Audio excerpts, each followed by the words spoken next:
Welcome to the online tutorial companion for the LibGuide Shakespeare Outside the Paywall, as narrated by, well, who we could afford.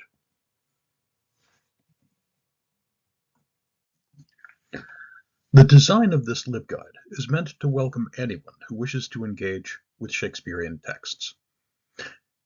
This can be newcomers looking to read or hear the plays and sonnets for the first time, independent researchers looking for access to quality scholarly materials without institutional affiliation, and those in higher education looking for supplementary materials to support their scholarship.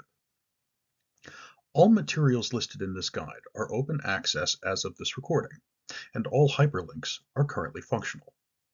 If there are any issues, you are welcome to reach out to me at james.lucas.librarian@gmail.com, or, for a limited time only, jjlucas3@crimson.ua.edu.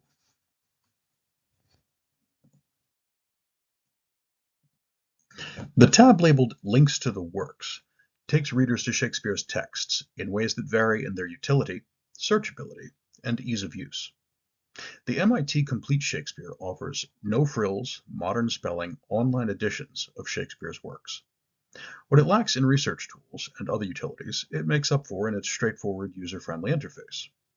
Best for beginners looking for accessible reading. Open source Shakespeare turns the works into an easily searchable text database, offers a concordance, and provides detailed locations, act, scene, character, line, for any keyword searched. Good for those new to the works, but also an intermediate level search tool. Another good intermediate tool is the Folger Shakespeare Library's online version of the First Folio. This is a simple click-to-turn-the-page style of reading interface, but high enough resolution to read easily.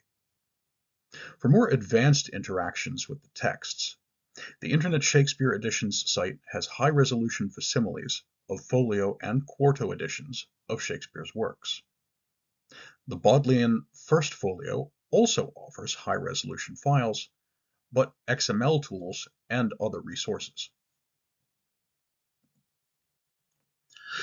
The Historical Context tab is meant to contextualize the texts. Shakespeare's texts did not emerge from a vacuum.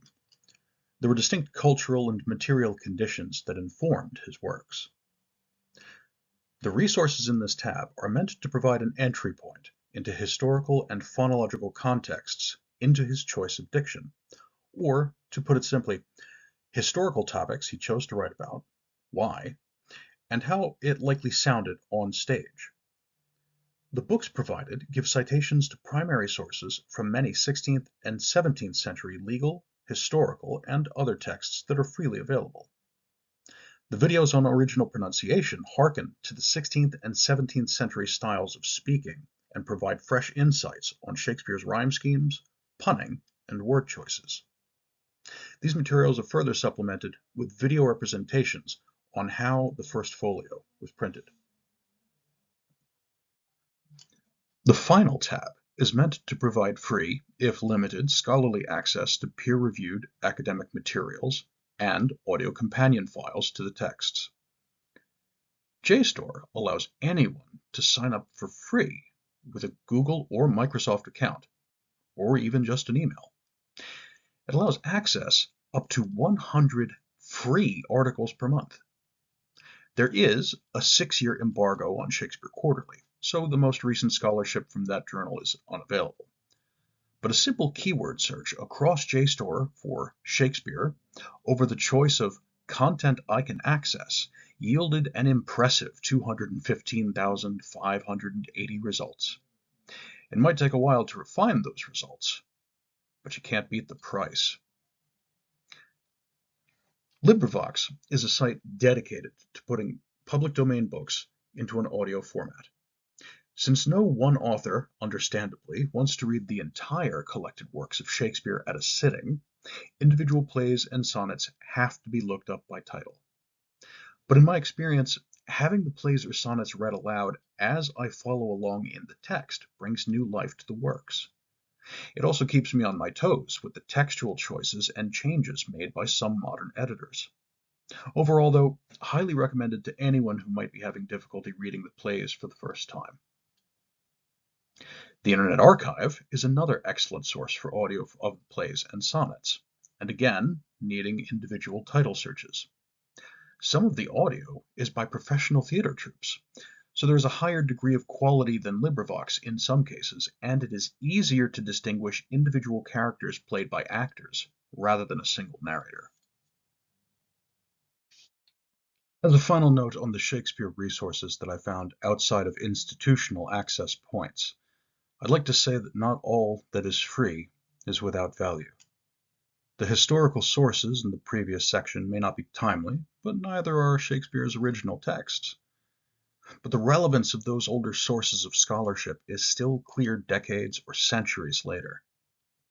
The videos on original pronunciation hearken to those first productions before their texts were memorialized in print. There are many ways to access Shakespeare, and the Academy does not have a monopoly on the excitement of discovery. And so my goal with this guide has been to share that excitement, to revel in shared understandings through common access, and to remind everyone reading to enjoy Shakespeare without the paywall or the grating. Adieu, adieu, parting is such sweet sorrow.